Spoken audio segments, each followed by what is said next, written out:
always picture it when you see it on social media. Oh, we have DB, oh, we have Tosh. But now to be in the same place, in the same building, on the same team, it's a great feeling. Caitlin Clark and the new-look Indiana Fever are officially back on the court. Normally, day one of WNBA training camp isn't the biggest deal, but when you have Caitlin Clark, an upgraded roster full of champions, and the entire basketball world watching your every move, everything changes. The expectations on Caitlin and this team are massive. The pressure is sky high. The media attention is non-stop, and the season hasn't even started yet. And you know what? They're looking pretty good. There is a different energy already, and analysts are already impressed by what they've seen. Pretty good. Stick around, because I'm going to get into the highlights, and why some analysts and players are already giving Caitlin huge praise heading into this season. It's almost like they are scrambling to get ahead of the curve and be on the right side of history. You'll see exactly what I mean. But first, like this video if you're happy to see Caitlin back on the court. I think the only team really, or the only way you can stop the Fever is if you can guard all 5 players. And I don't know if that team exists. The hype for a WNBA team, maybe even any basketball team, has never been bigger. The new-look Fever assembled over the past few months is dramatically different from last year's version, with only 5 of the 15 players from last season's team back. The team brought in a new coach. They added players with championship pedigree, proven leadership, defense, toughness, and yeah, a lot of offense too. All of this gives Caitlin Clark something she's never had before, an A-list supporting cast. Now, she is leading a team that many analysts and sportsbooks are ranking among the favorites to win it all. And from what we've seen this off-season, all eyes will be on Caitlin and the Fever every single night. There has been a steady stream of wins for the Fever lately, and they all suggest the Caitlin Clark effect we saw last year was just the warm-up. What we're about to experience will be on a whole new level. Well, it took just 1 hour for Caitlin Clark's return to Carver Hawkeye Arena to be sold out. Since when are WNBA preseason tickets harder to get than Taylor Swift tickets? The Fever's preseason sellout is not normal.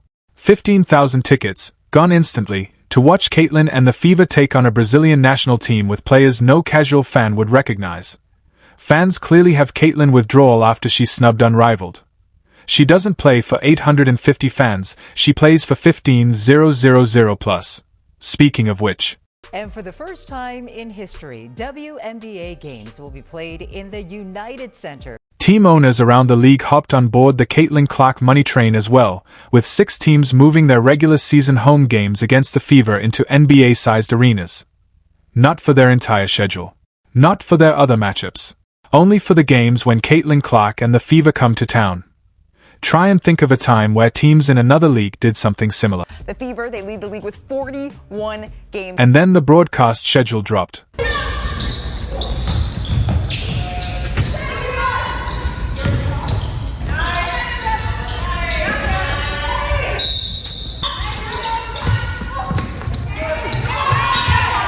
The Fever are set to have 41 of their 44 games nationally televised or streamed, way more than anyone else.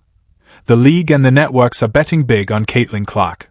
And honestly, can you blame them? Plus, with creatine Caitlin getting jacked over the off-season, fans are dying to see her flex on the court instead of just doing off-season interviews.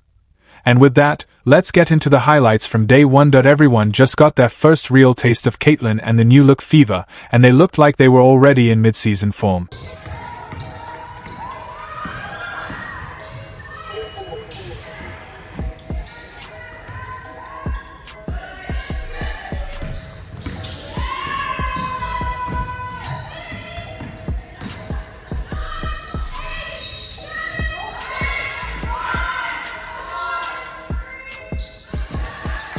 Last year, one of the biggest issues for the Fever was defense. Too many open looks, too many second chance points, too many games slipping away late because they just did not have the toughness or the size to lock teams down. That is why bringing in Natasha Howard is such a massive upgrade. She is an elite defender, a former Defensive Player of the Year, and you could already see the impact in training camp. She is everywhere, hustling, blocking shots. Natasha brings the kind of defensive energy the Fever were desperately missing last season. And it's not just the defense that looks sharper, check out the offense.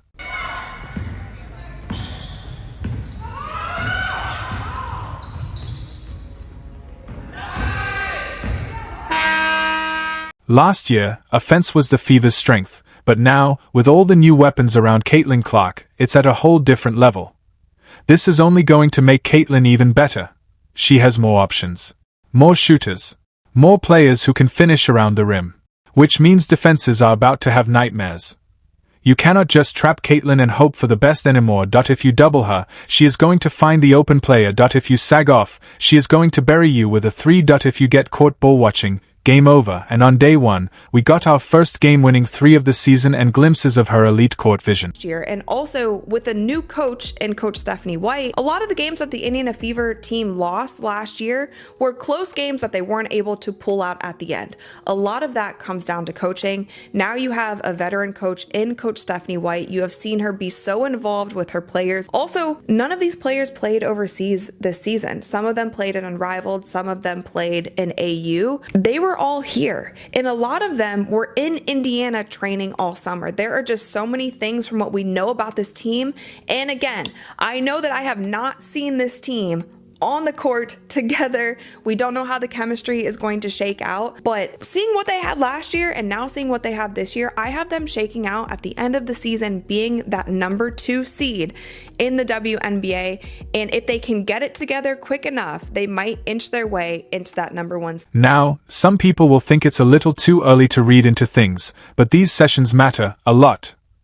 Given the circumstances, with only 5 players returning from last season, this is basically an entirely new team. In a 44-game season, their ability to gel and build chemistry quickly is going to be critical to where they seed going into the playoffs. And honestly, this is what's keeping them from being ranked as a top team. The chemistry is unknown. That's why I think you see fan-sided and other rankings putting the Fever around the top 3 or 4 teams in the league.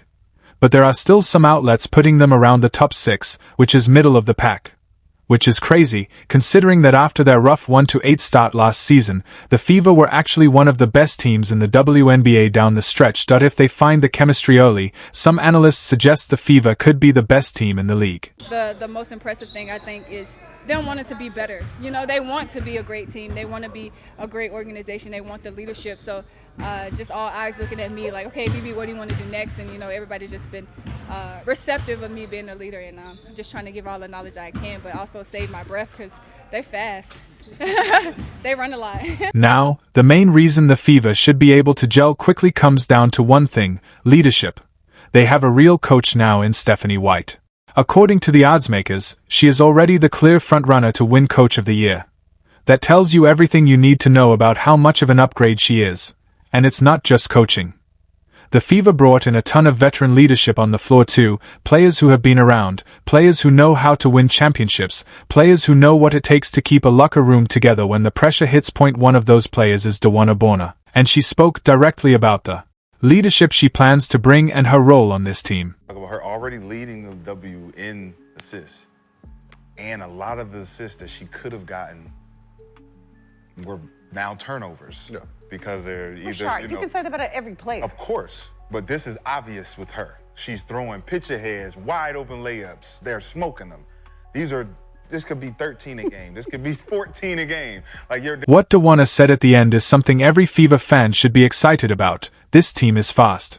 They have a ton of offensive weapons now, including Dawana herself, and it's going to give defenses absolute fits. No more doubling Caitlin at half court and hoping the Fever can't make you pay. Now, Caitlin Clark has a full arsenal at her disposal. She has shooters. She has post players who can finish. And that is only going to make her playmaking even more dangerous. Caitlin is not going to have to force greatness like she did last season, which often led to turnovers. Rashad McCants made a great point about this. Those ladies, obviously Caitlin, so what's it been like just building that relationship with you two? I saw you kind of messing around with each other on the court, so it looks like it's going pretty well. Yeah, for sure. She's such a dynamic player. She does a lot for this team, and we understand that. So I think everybody's here just want to make her life easier, and she wants to make everybody else's life easier. So just putting all the pieces together that we can be a threat on, every level of the court, not just with Caitlin this year. So I'm just ready to put it all together, and it's so crazy because we got 4 days where we play a preseason game, so I think we got to put it together pretty quick. But the relationship's going great. Yeah, I love seeing. Caitlin Clark has already proven to be one of, if not the, best playmakers in the WNBA. She set the single-season assist record as a rookie, which is absolutely crazy when you think about it. and she did it with a supporting cast that, if we're being real, was a basement-level team the year before. There's a reason they had the first overall pick.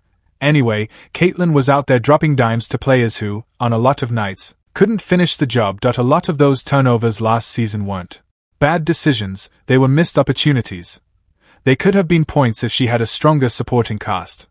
Now, she has it.